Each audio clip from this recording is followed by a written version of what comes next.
Backlink করার সময় নিশ্চয়ই আপনারা অ্যাঙ্কার টেক্সট নিয়ে কাজ করেছেন বা অ্যাঙ্কার টেক্সটের কথা শুনেছেন। এই অ্যাঙ্কার টেক্সট আসলে অনেকই ইম্পর্ট্যান্ট, কারণ গুগল কিন্তু এটা দ্বারা বুঝে যে আমরা কতটুকু ভালো কাজ করছি, কতটুকু স্প্যামিং করছি। তো এই যে ব্যাকলিং করার ক্ষেত্রে আমি কিন্তু বলেছি যে আপনাকে প্রথমে ব্যাকলিংকে কোয়ালিটি বুঝতে হবে। আপনি যে ওয়েবসাইটের জন্য কাজ করছেন, ঠিক আছে, অর্থাৎ আপনার এটা নিজের ওয়েবসাইট হতে পারে, আপনার ক্লায়েন্টের ওয়েবসাইট হতে পারে, যে ওয়েবসাইটের জন্য আপনি কাজ করছেন এই ওয়েবসাইটের আপনার প্রথমে অ্যানালাইসিস করে নিতে হবে যে ওয়েবসাইটটা ঠিকঠাক আছে কিনা, এটার ব্যাকলিংটা সব ঠিক আছে কিনা, যেটা আমরা গত পর্বেই দেখেছি। যদি না দেখে থাকেন সেই ভিডিওটা দেখলে আপনারা ক্লিয়ার হবেন যে আসলে আমাদের নিজেদের ওয়েবসাইটের অডিট কিভাবে করতে হয়। দেন আপনি যেখান থেকে ব্যাকলিংটা নিতে চাচ্ছেন যে ওয়েবসাইট থেকে, সেই ওয়েবসাইটের আপনি একটু অডিট করে নেবেন যে সেই ওয়েবসাইটের ডোমেইন অথরিটি ঠিক আছে কিনা, ব্যাকলিংকের কোয়ালিটি ঠিক আছে কিনা, তারপর হচ্ছে ট্রাফিক ভালো মতো আসছে কিনা এই ওয়েবসাইটের, এটার হচ্ছে রিসেন্ট কোনো অ্যাক্টিভিটি আছে কিনা, এটার কন্টেন্টগুলো ইন্ডেক্স করা আছে কিনা, এই বিভিন্ন বিষয়গুলো দেখবেন, সেটাও প্রিভিয়াস ভিডিওগুলোতে বলা আছে।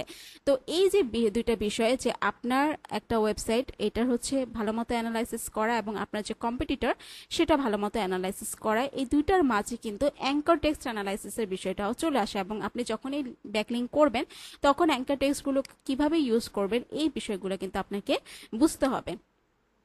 তো অ্যাঙ্কার টেক্সটটা কি এটা আমি আপনাদের একটু বলে নিচ্ছি। যে ধরেন আমার এখানে লেখা আছে, আমার এই ওয়েবসাইট, একটা ওয়েবসাইটে লেখা আছে যে বেস্ট জিম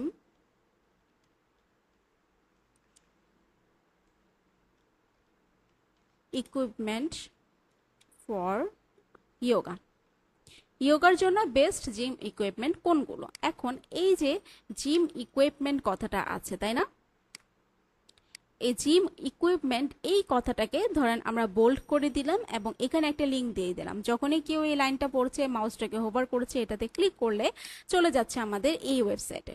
তো এইটাই হচ্ছে, এই জিনিসটাই হচ্ছে অ্যাঙ্কার টেক্সট। এই অ্যাঙ্কার টেক্সট অনেক ধরনের হয়, কিভাবে আপনারা রিপ্লেসমেন্ট করবেন, কিভাবে দিলে আপনাদের ব্যাকলিং পাওয়াটা অনেক বেশি ইজি হবে, এই জিনিসগুলো কিন্তু আমরা আজকে দেখবো। আর এই অ্যাঙ্কার টেক্সটের যে ইম্পর্টেন্সটা, এটা আরো বেড়ে গেছে কবে থেকে, 2012 সাল থেকে, যখন থেকে গুগল পেঙ্গুইন আপডেটটা করেছে, তখন থেকে কিন্তু অ্যাঙ্কার টেক্সটের চাহিদা বা ইম্পর্টেন্সটা অনেক বেশি বেড়ে গিয়েছে। তাই আমাদেরও খুব ভালোভাবে এটাকে ইউজ করতে হবে। তো অ্যাঙ্কার টেক্সটের প্লেসমেন্টটা আমরা কিভাবে করব, আমরা বিভিন্নভাবে অ্যাঙ্কার টেক্সটের প্লেসমেন্টটা করতে পারি। তার জন্য আমাদের আগে জানতে হবে অ্যাঙ্কার টেক্সট কি ধরনের হয়। কিন্তু একটা বিষয় এখানে, যে বারবার আমরা একই জিনিস ইউজ করবো না। ধরেন আমাদের মেইন কিওয়ার্ডটাই হচ্ছে জিম ইকুইপমেন্ট, ঠিক আছে, বা জিম ইকুইপমেন্ট ফর ইয়োগা, এটা হতে পারে আমাদের মেইন কিওয়ার্ড। তো বারবার বারবার যদি আমরা এটাকে অ্যাঙ্কার টেক্সট হিসেবে ব্যবহার করি বা এটাকেই বারবার লিঙ্ক দিতে থাকি, তাহলে সেটা অ্যাকসেপ্টেবল হবে না, গুগল এটা স্প্যাম ধরে নেবে। তাই ও কারণে আমাদের কি করতে হবে, আমাদের অবশ্যই বুঝতে হবে যে আমরা কোনটা কতটুকু মাত্রায় দিব। তো চলুন আমরা দেখি আসলে এটার রেশিওটা কেমন। ওকে, অ্যাঙ্কার টেক্সট রেশিও। অ্যাঙ্কার টেক্সটটা কয় ধরনের হয়ে থাকে, একটা হচ্ছে এক্স্যাক্ট ম্যাচ। এক্স্যাক্ট ম্যাচ হচ্ছে যে আমাদের এই যে এই কিওয়ার্ডটা ধরে নেন যে best yoga poses for beginners, এটা হচ্ছে আমাদের একটা কিওয়ার্ড, এবং ইয়োগা পোজেস এটা হচ্ছে আমাদের মেইন কিওয়ার্ড, তাই না। আমাদের কিন্তু প্রত্যেকের একটা মেইন কিওয়ার্ড থাকে এবং সেটার আন্ডারে কিন্তু ক্লাস্টারিং করে আমরা অনেকগুলো কন্টেন্ট তৈরি করে থাকি। তো একটা কন্টেন্টের মেইন কিওয়ার্ড হচ্ছে best yoga poses for beginners, এবং আমাদের যে ওয়েবসাইটটা আছে সেই ওয়েবসাইটের নাম হচ্ছে ইয়োগা জার্নাল, ঠিক আছে। তো ইয়োগা জার্নাল ওয়েবসাইটের একটা মেইন কিওয়ার্ড হচ্ছে ইয়োগা পোজেস, এবং সেখান থেকে আমরা একটা আর্টিকেলের জন্য কিওয়ার্ড বের করে নিয়ে আসছি কি, best yoga poses for beginners. এখন আমার আর্টিকেলের ভিতরে এই অ্যাঙ্কার টেক্সটটা আমরা কিভাবে ব্যবহার করব, লেস দেন 1%, অর্থাৎ আমার যদি এখানে 100টা অ্যাঙ্কার টেক্সট থাকে তাহলে আমরা একটা ইউজ করব।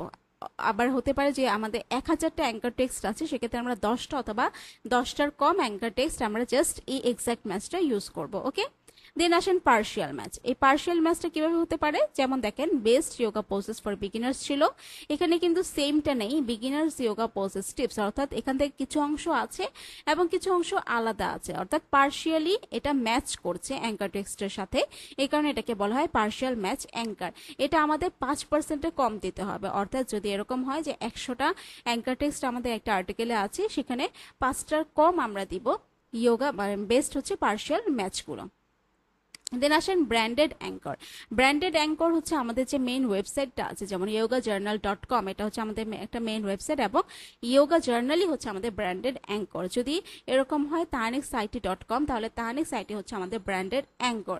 যদি এরকম হয় যে panashfood.com, তাহলে পানাশ ফুড হচ্ছে আমাদের ব্র্যান্ডেড অ্যাঙ্কর। এই ব্র্যান্ডেড অ্যাঙ্করটা অনেক ইম্পর্টেন্ট, এটা আমাদের অনেক ভালোভাবে ইউজ করতে হবে, কারণ কি এটার 70%ই কিন্তু আমাদের ইউজ করতে হবে একটা আর্টিকেলে। 70%ই অ্যাঙ্কর টেক্সট থাকবে কি ব্র্যান্ডেড অ্যাঙ্কর। দেন আমাদের কিছু জেনারিক অ্যাঙ্কর ইউজ করতে হবে, যেমন আমরা কথায় কথায় ন্যাচারাল ভাবে নিয়ে আসতে পারি, যে যদি আপনি আরো বেশি ইনফরমেশন জানতে পারেন তাহলে এখানে ক্লিক করতে পারেন, ক্লিক হিয়ার, এরকম আমরা নিয়ে আসতে পারি। তো এটা আমাদের 5% রাখলেই এনাফ হবে। দেন আসেন নেকেড অ্যাঙ্কর। নেকেড অ্যাঙ্করটা হচ্ছে আমাদের যে ইউআরএলটা থাকে, সেই ইউআরএল এর সাথে যে একটা লিঙ্ক থাকে, ঠিক আছে, যেমন www.yogajournal.com, এটা হচ্ছে আমাদের মেইন একটা ওয়েবসাইট, এবং এটার সাথে আমাদের ইউআরএল যুক্ত হয়েছে ইয়োগা পোজেস। তাহলে এটা হচ্ছে আমাদের নেকেড অ্যাঙ্কর। এই নেকেড অ্যাঙ্করটা আমাদের 20% পর্যন্ত আমরা এখানে রাখতে পারবো। তো আশা করছি ক্লিয়ার হয়েছে যে আপনারা কিভাবে এটা নিয়ে কাজ করবেন, অ্যাঙ্কর টেক্সট কোনটা ইউজ করতে হবে, কতটুকু ইউজ করতে হবে, এবং এটা প্ল্যানিংটা করে যখন আপনারা ব্যাকলিংকটা করবেন, অর্থাৎ প্রত্যেকটা বিষয় যখন আপনাদের কাছে স্পষ্টভাবে ক্লিয়ারভাবে থাকবে, তখন আমাদের ব্যাকলিংকগুলো অনেক বেশি কোয়ালিটিফুল হবে, এবং গুগলে কিন্তু আপনাদের ওয়েবসাইটের যে অথরিটি সেটাকে আরো বাড়িয়ে দিবে, সাথে সাথে আপনি হিউজ পরিমাণ একটা ট্রাফিকও পাবেন। তো আশা করি সবাই বুঝতে পেরেছেন। কোনো প্রবলেম হলে অবশ্যই আমাকে নক করবেন। সবাই ভালো থাকেন, সুস্থ থাকেন, দেখা হবে পরের ভিডিওতে। আল্লাহ হাফেজ।